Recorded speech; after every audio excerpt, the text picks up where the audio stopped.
right now you can see that this display is dimly lit up. That's what it looks like when the power is off. If you have a power failure, you still can see the percentage that it is open. It's not probably crucial to you guys if it's just gonna be open or closed, but in a situation where you're modulating, like a water plant, like at your effluent, they can go in there and they can crank this hand wheel to a certain percentage and still operate as need be. So we'll go ahead and turn this disconnect on and power it up.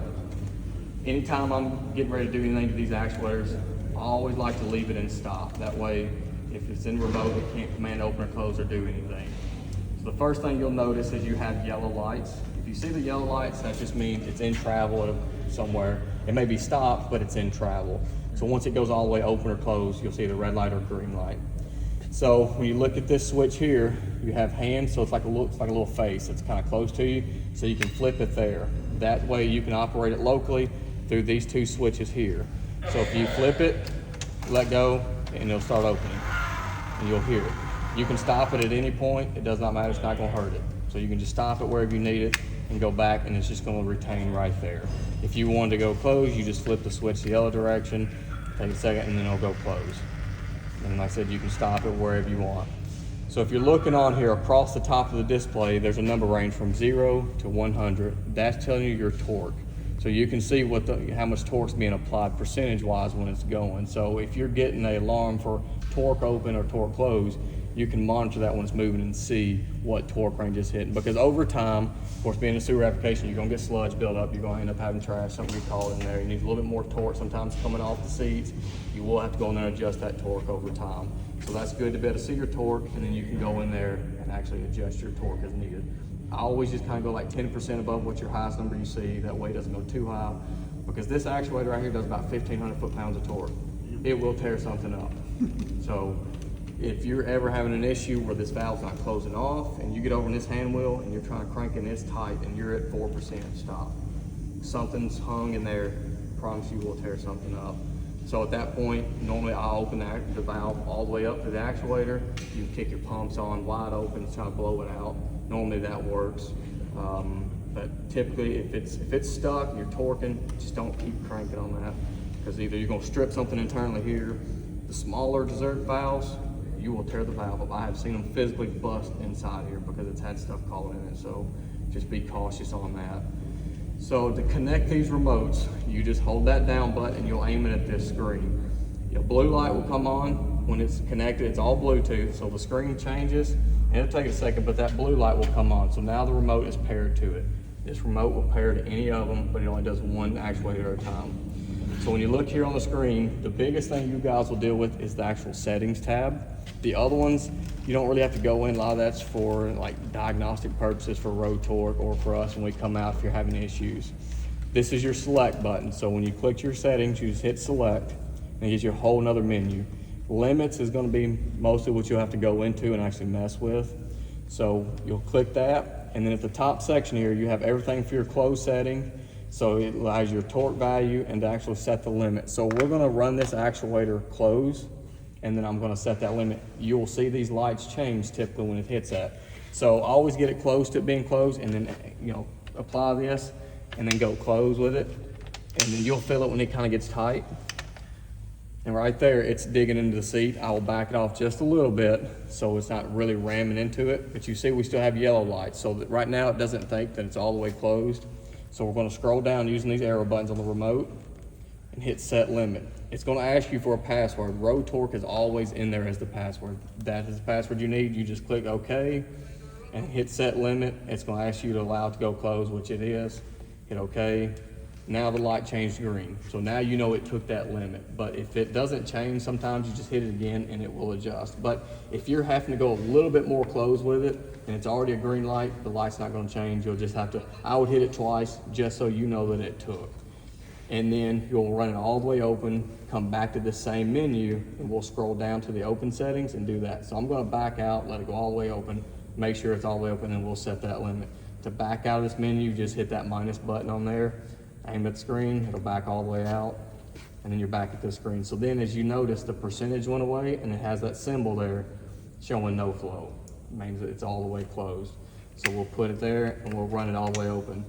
Typically on these, once you set close, it knows to go 90 degrees, and that should be open. So typically, you're open, you don't have to set, but we will just for the purposes of showing you it. Because like I said, it's a 90 degree and typically open is open. Once you get past a certain percentage, it's not going to help any. But we'll let it go, and they do have a speed, so if you ever want to speed them up or slow them down, how fast they open and close, you can set the speed on these. That way they don't open too fast. Some applications where you have a valve that needs to slowly open, you adjust that all the way down. As you see, the torque value is not going up any. I mean, there's very little torque. There's nothing in there, nothing messing with it. It's just correct. Once we go back closed, you'll probably see that pop up just a second, and it'll go back to 0. So we'll let that open up, and we'll go in, and it'll stop, and you'll see that light turn to red, and we can just verify that it's all the way open. And if it is, we don't have to set the limit, but I will just for demonstration purposes.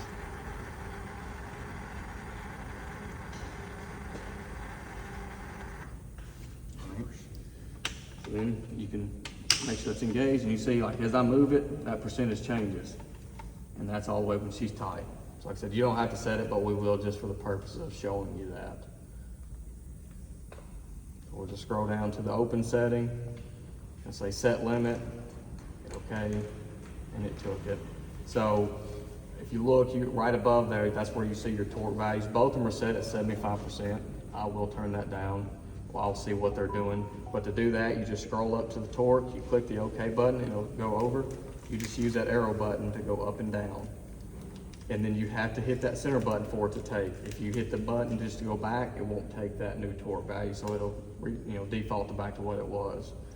So that's pretty much everything you guys will ever have to adjust in there. There's a whole lot of other things in there, but I tell people typically don't mess with it because normally everything else is already set up in there. None of other people normally, when you're doing your SCADA, sometimes you have to go in there and set stuff up. If you're doing faults, if you're getting any type of alarm feedback, stuff like that, then we have to go in there and change stuff. But as far as any of the other stuff, I typically just tell people don't mess with it, because a lot of that deals with stuff that never actually gets messed with. So any questions on setting limits or the torque on these? Okay, so we'll back out. So I'm gonna let it go all the way closed, and we'll watch that torque and see if it changes, goes up, and that way we kind of monitor and see what it needs to be set at. On these actuators, there's no routine maintenance to them. The only thing you ever really have to do is just changing that battery. Like I said, and it may last you 10 years, 5 years. Sometimes at startup I have to change them because it's set on the shelf. Like I said, they stay powered up when that power's off. So it may go dead. But other than that, it will not keep the actuator from operating. If you ever do have a fault or an alarm, right here on that top right corner, you'll see a triangle, and it'll pop up at the top and tell you what the fault is. It'll say battery flat, the battery's dead. If you lose a phase, it'll say phase loss. If you lose all power, it will tell you customer main failed. It tells you exactly what's happened, so you know, so you're not guessing on why it failed. So if you see that it torqued going open or close, okay, there may be something in there. But as far as routine maintenance, there's nothing to do to these, you just let them go. So we'll watch it. So it back about 25%, so we'll change that torque and go to about 35%. Like I said, over time, as it wears into that seat, you'll have to just limit that torque a little bit, but just don't go too high so you don't tear anything up. But if it's hitting 80, 90%, then you know there's something probably caught in there. You need to get it out before it, because we can damage the seat and the valve, or you can tear something up in the actuator if it continues to torque out at those limits. There is gear oil inside of here. It is not a maintenance item. You don't have to change it, but things happen. You may see it leak here. So if that happens, this cover has to come off, oil will come out, and new oil is put in, resealed. That actuator has to come off, and this cavity has to face up, because if it's on its side, it's just going to drain it, because there's no fill or drain on these, so it's actually going to take that off. But like I said, that's not a routine maintenance. And in O&M, it'll tell you there is no routine maintenance on that oil. So you pretty much just leave it be. But if you do develop a leak, it tells you what oil it specifies in there. Some special oil that you're probably not going to find at a parts store. If you do, you got really lucky, to be honest with you. So that's pretty much the logistics of the actuator itself. Like I said, it opens, it closes, whatever you guys command it. So if it's in local, you're going to do it here. If it's on the remote, it's from that panel, or once they do remote operation from a PLC, that's how it does it. So in that case, if you have both those two wired in, it does not matter which one commands it. Whatever one tells it to do it, it will go open or close whatever it's commanded to do.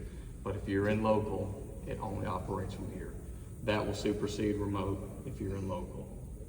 And if you're in stop, it won't do anything.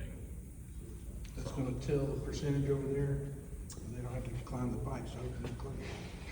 I know that panel is set up to open and close. I don't know if they have that set up for percentages. I'm not sure what they're. Do you know?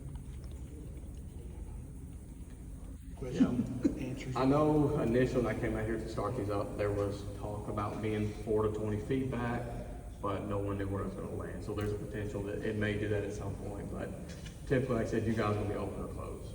So, we'll move to the plug valve